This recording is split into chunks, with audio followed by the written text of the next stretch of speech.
अभिराम वाणी पर आपका हार्दिक स्वागत है।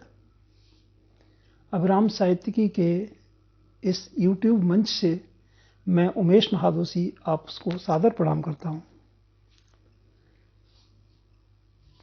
आज रविवार है और मैं प्रस्तुत हूं लेकर अनूठी लघु कथाएं।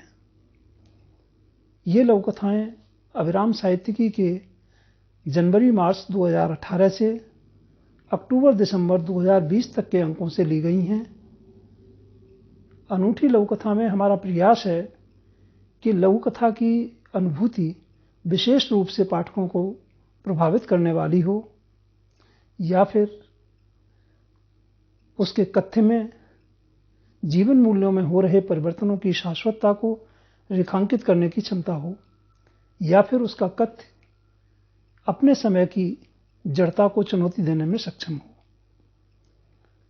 इन लघु कथाओं के चयन में हमने संपादक के साथ सामान्य पाठक की समझ और उसकी पसंद का परीक्षण भी किया है। मित्रों, चूंकि आप भी हमारी इस यात्रा के सहयात्री हैं, इसलिए यह आवश्यक है कि हमारा प्रत्येक वीडियो आप तक पहुंचता रहे। इसलिए मेरा निवेदन है कि यदि अभी आपने इस चैनल को सब्सक्राइब नहीं किया है तो आज अवश्य कर लें, ताकि आप तक हमारे प्रत्येक वीडियो की सूचना समय पर पहुंचती रहे। जैसा कि आप जानते हैं कि इस कार्यक्रम के तहत प्रत्येक गुरुवार और रविवार को 2 लघु कथाओं का पाठ किया जाता है, जिनमें से पहली लघु कथा का पाठ उमेश महादोशी यानी मेरे द्वारा किया जाता है और दूसरी लघु कथा का पाठ अभिराम साहित्यिकी की संयुक्त संपादक डॉक्टर संध्या तिवारी के द्वारा और रविवार को सह संपादक ज्योत्सना कपिल जी के द्वारा किया जाता है। तो आज की प्रस्तुति में मैं प्रस्तुत कर रहा हूं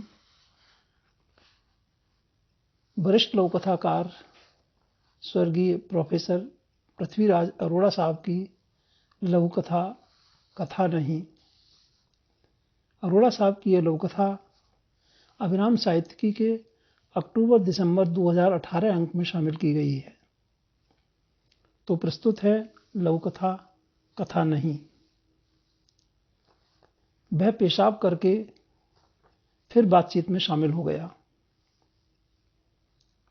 दीदी ने कहा, पिताजी को बार बार पेशाब आने की बीमारी है, इनका इलाज क्यों नहीं करवाया? उसने स्थिति को समझा, फिर सहज भाव में बोला, मैं अलग मकान में रहता हूं, मुझे कैसे मालूम इन्हें क्या बीमारी है? मां बीच में बोली, तो क्या ढिंढोरा पिटवाते? उसने मां की बात को नजरअंदाज करते हुए कहा, देखो दीदी, अगर वह बताना नहीं चाहते तो खुद ही इलाज करवा लेते। थोड़ा रुककर आगे कहा, इन्होंने बहुत रुपए सूद पर दे रखे हैं, पैसों की कोई कमी नहीं है इन्हें। पिता चिढ़े से बोले, जवान बेटे के होते इस उम्र में डॉक्टर के पीछे पीछे दौड़ता। इस हमले को तलखी में न झेलकर उसने गहरा व्यंग्य किया। आप सुबह शाम मीलों घूमते हैं, मुझसे अधिक स्वस्थ हैं,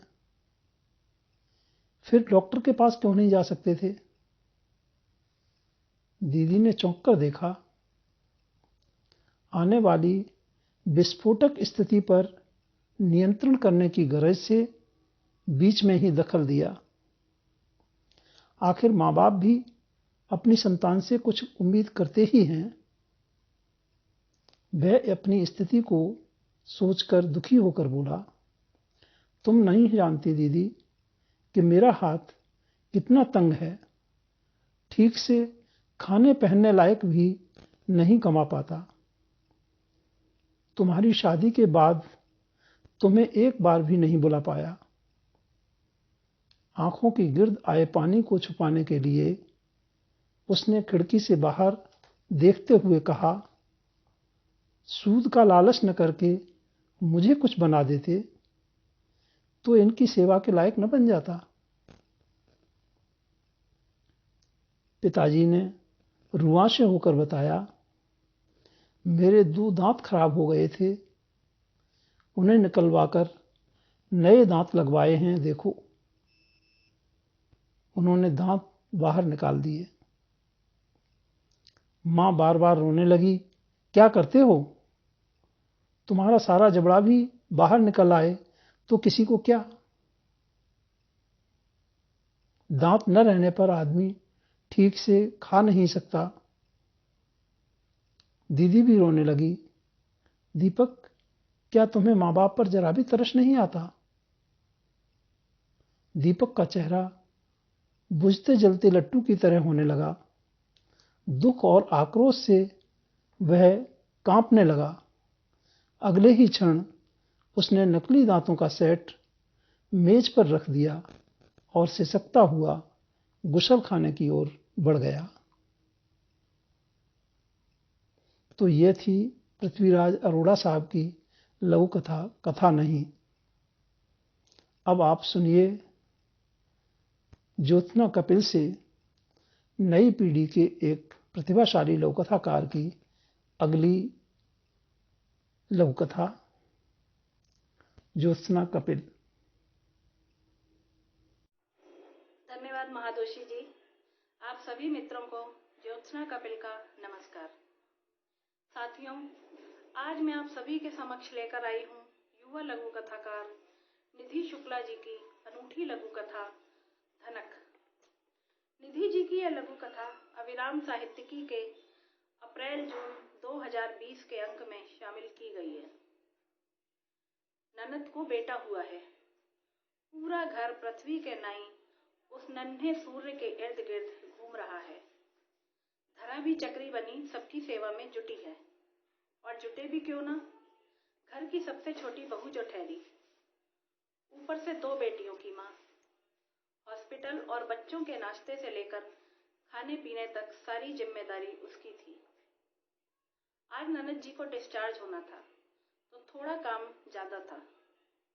सबको भेजने के बाद धरा चाय का कप लेकर बालकनी में पड़ी कुर्सी पर बैठी ही थी कि उसकी 7 साल की छोटी बेटी ने उसके गले में झूलते हुए कहा, माँ, आप थक गई होंगी, लाइए मैं आपके सिर की मालिश कर दूं, आपका सारा दर्द गायब हो जाएगा।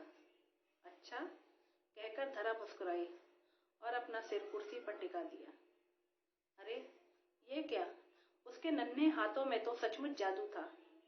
सारा दर्द पल भर में ही गायब हो गया।